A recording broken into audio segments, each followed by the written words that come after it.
Let's go. Marami nagtatanong about dito. Isasama daw ba nila yung WF token nila sa forging para dagdag essence or wag daw muna. So then i-forge na daw ba nila yung unit nila ngayon?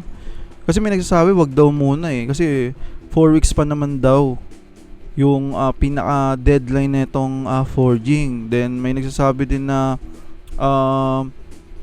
hindi mo na daw nila i-forge kasi daw baka daw magamit sa July 1 sa launch ng game. So eto lang ang aking opinion huwag kayong kabahan. Eto, sa WF token, beta token na yan, hindi ko yan isasama sa forging.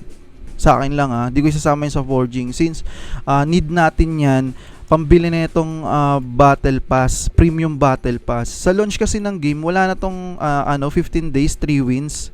Sa 15 days, everyday kailangan mo maka 3 wins. Wala na yun. Kailangan na yung bilhin gamit ang ating WF token.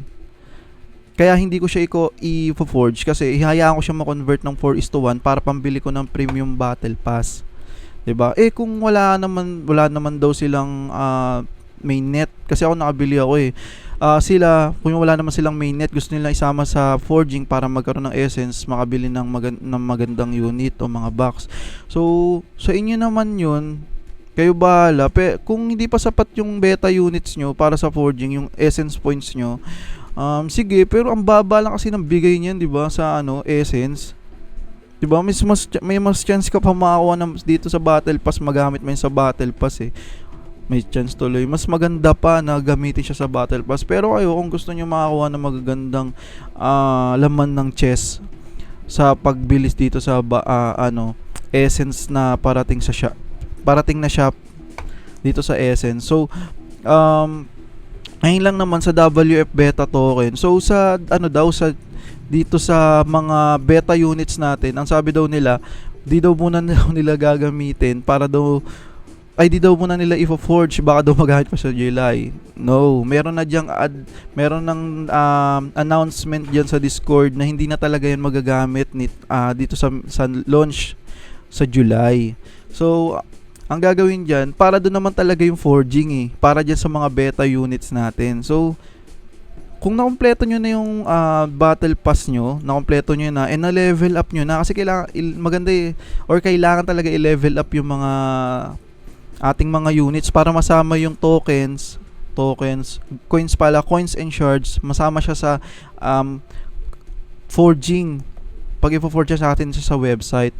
So pag kumpleto nyo na yan, i-forge nyo na kasi para doon naman talaga yan para doon naman talaga ginawa yung forging para sa mga beta units natin, para may masilbi sila. Usually kasi sa game, ang beta nawawala na lang yan, pero sa WF token ginawa nila ng paraan para magkaroon ng saysay yung mga naglalaro ng mga beta pa lang. So napakabait talaga. So eto pa, shards, ayun. Then sa naman, kung yung di daw sila makakalaro ng play to airdrop dahil wala pa daw silang unit, wala pa daw shop yung essence, then possible siya na hindi makalaro. Hindi makalaro, hindi naman siguro malate. Kung malate yung paglabas ng shop ng essence kasi wala pang announcement pero kung nalabas na agad yung shop ng essence and makabili na agad kayo ng mga chests and ma-open nyo na siya, may mga units na siya, makakalaro pa kayo niyan, makakasali pa kayo sa Play to Airdrop Season 2. Pero kung maliit man yung release ng shop, kunyari maliit siya ng 2 to 3 days, week, 1 week, ganyan, malilate rin kayo ng sali sa Play to Airdrop Season 2, pero at least nakasali kayo. So igagrind nyo lang talaga siya ng sobra.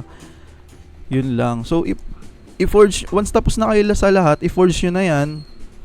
Ayun, tapos na kayo level up, tapos na kayo sa Battle Plus Premium, nakuha nyo na lahat, i-forge nyo na yan kasi para dun talaga yan. Tapos eto pa, yung WF beta token, kayo na bahala. Ako hindi ko siya isasama sa forging kasi pambibili ko siya ng Battle Pass and pang-rank up ko siya sa mga nabili kong unit. So kayo na bahala para doon. Then Ayun nga, makakalaro kayong mga nakaipon ng Essence. Sure ako, makakalaro at makakasali kayo niyan sa Playthrough Airdrop Season 2. Wait lang kayo ng Essence Shop. Malapit na yung lumabas. Yun lang naman. Pero nasa inyo pa rin yan kung anong gusto, pag-aralan niyo yung game and yung basa-basa kayo sa Discord kung anong opinion na anong gusto nyong diskarte. Pero ginawa talaga 4G para i-forge talaga yung beta. Yun lang. Pong.